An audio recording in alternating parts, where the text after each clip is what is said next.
Isang magandang hapon po, magagabi na rin po sa bawat isa sa atin mga kaibigan. Latest weather update po tayo ngayon. Pero bago tayo magpatuloy, huwag mo munang kalimutan mag-like no, and pa-subscribe kung hindi ka pa nakasubscribe, and always hit the notification bell para notify ka at alam mo ang panahon natin ngayon. So may binabantayan pa rin po tayo na trap ng LPA.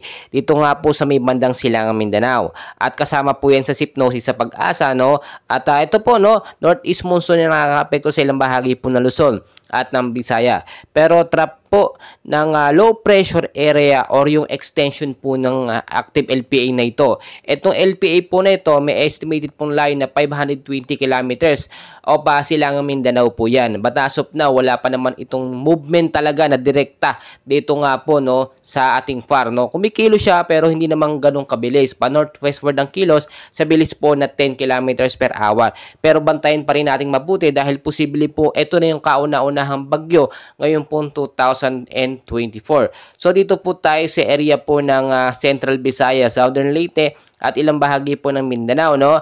Weather condition po maulap na panahon din na may mga isolated rainfall shower to heavy rainfall dahil po sa trap ng LPA. So hindi na northeast monsoon. Maging ready po tayo sa posibleng pagbabaha.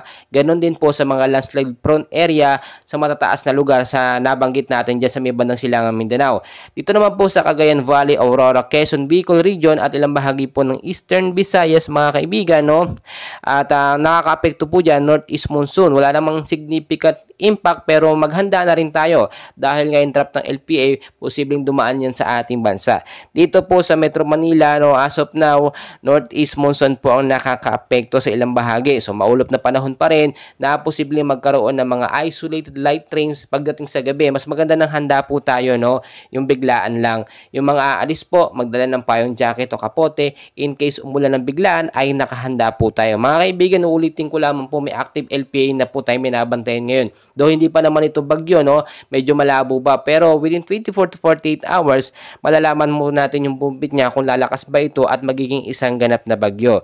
So maging handa tayo anumang oras. Paalala ko lagi, ano po, know the weather before you go para safe at handa tayo sa anumang sakuna o sama ng panahon. Maraming salamat po sa inyong lahat.